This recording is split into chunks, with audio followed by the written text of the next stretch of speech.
saya Maria Juniati Asisya Valens dengan NIM 2025 1121 0006. Pada kesempatan ini, saya akan mempresentasikan hasil kajian sosiologi sastra Pierre Bourdieu terhadap salah satu novel futuristik terpopuler di Indonesia, Hujan, karya Terelie. Judul penelitian yang saya angkat adalah memori, trauma, dan model simbolik sebagai bentuk perlawanan tokoh Lyle. Dalam novel ini, saya akan menelusuri bagaimana Lyle, seorang gadis muda, berjuang mempertahankan kemanusiaannya bukan dengan senjata, melainkan dengan aset-aset non-materi yang dimilikinya. Kita masuk ke abstrak dan inti penelitian. Kita hidup di dunia di mana teknologi menawarkan kebahagiaan instan dengan menghilangkan penderitaan. Namun, apakah benar kebahagiaan sejati bisa dicapai dengan cara itu? Latar belakang penelitian ini menyoroti premis novel Hujan, Dunia Tanpa Ingatan. Novel ini menampilkan dilema moral yang sangat dekat dengan realitas modern kita. Teknologi penghapusan memori menawarkan jalan menyembuhkan trauma untuk kebahagiaan semu. Namun, di sisi lain, teknologi ini adalah ancaman terhadap identitas kemanusiaan. Lyle, sebagai seorang manusia yang memiliki memori kuat akan ibunya, memilih jalan yang sulit, yaitu perlawanan. Inti penelitian ini, seperti terlihat pada abstrak, adalah fokus pada bagaimana Lyle menggunakan berbagai jenis modal Bourdieu bukan untuk mengumpulkan kekayaan ekonomi, tetapi untuk mempertahankan jati dirinya dari dominasi sistem yang ingin menghapus identitasnya. Kita masuk ke teori Pierre Bourdieu. Lalu, apa yang kita maksud dengan modal dalam kajian ini? Untuk menganalisis perlawanan Lyle, saya menggunakan teori sosiologi yang digagas oleh Pierre Bourdieu yang dibagi Bourdieu menjadi modal bukan sekedar kepemilikan, materi, atau uang, melainkan hasil pekerjaan terakumulasi yang menumbuh di dalam diri individu.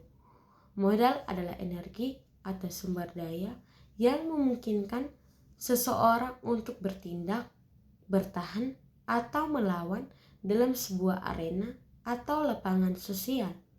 Bourdieu membagi modal ke 4 jenis utama, yaitu ekonomi, sosial, kultural, dan simbolik.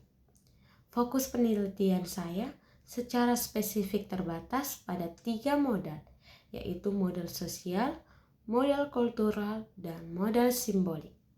Saya memutuskan untuk tidak menggunakan modal ekonomi karena di dalam semesta novel ini dan secara khusus bagi tokoh Lyle, faktor finansial tidak digunakan sebagai alat utama untuk perlawanan terhadap sistem penghapusan memori. Lyle melawan dengan hati, dengan ingatan, dan dengan relasi. Masuk ke metode penelitian.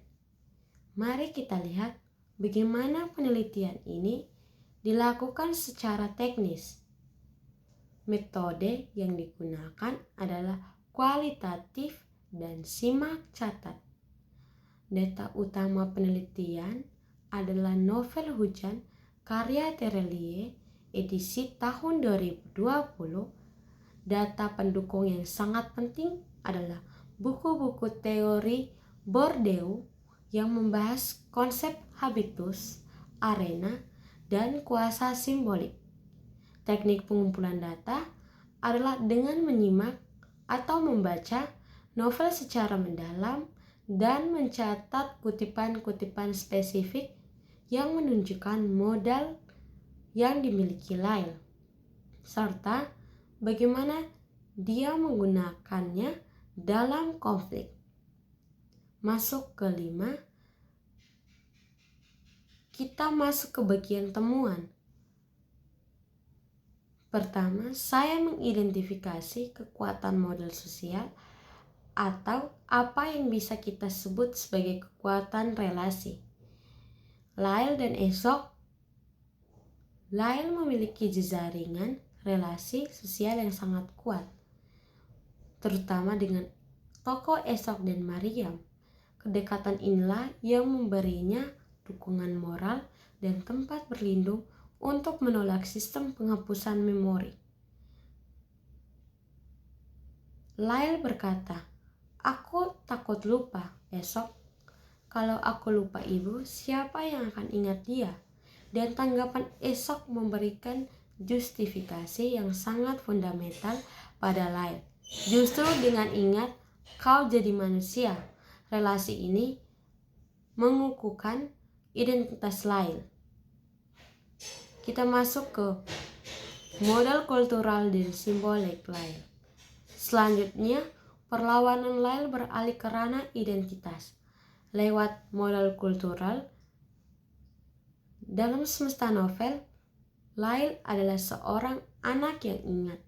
Dia memiliki modal kultural berupa statusnya sebagai anak yang membaca buku, sebuah tanda keberadaban dan kemanusiaan.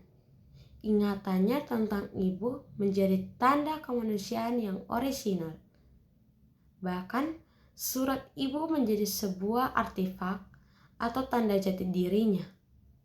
Puncaknya, semua modal ini menjelma menjadi modal simbolik, yaitu pengakuan yang menjadi senjata perlawanan. Modal simbolik inilah yang paling mematikan bagi sistem dominan. Ini terlihat dari payung merah peninggalan ibu yang menjadi simbol.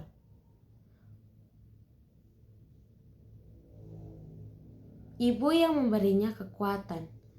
Kalimat "aku tidak mau lupa" sebagai kode komunikasi yang tegas menolak sistem dominan. Surat ibu menjadi bukti cinta serta sumber kekuatannya. Legitimasi dari modal simbolik ini terlihat sangat jelas dalam novel. Sebuah berita tentang gadis payung menolak lupa dibaca oleh 5 juta orang. Ini membuktikan perlawanan Lyle bukanlah perlawanan sunyi. Perlawanan ini mendapat pengakuan publik. Kesimpulan, kita sampai pada kesimpulan.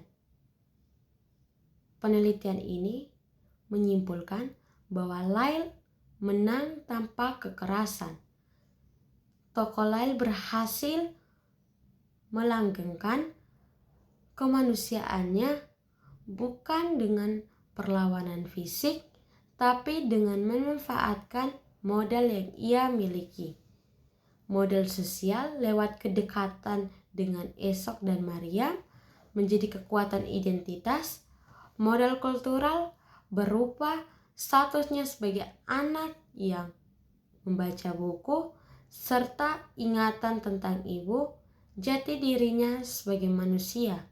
Modal simbolik berupa payung merah, kalimat tidak mau lupa, dan surat ibu menjadi senjata utama Lyle melawan teknologi yang ingin menghapus traumanya. Saya ingin menutup presentasi ini dengan mengutip pesan terakhir Terelie. Dalam novel ini, hujan akan tetap jadi hujan, tetapi manusia menjadi pusat persoalan. Terima kasih. Sekian dari presentasi saya. Saya undur diri.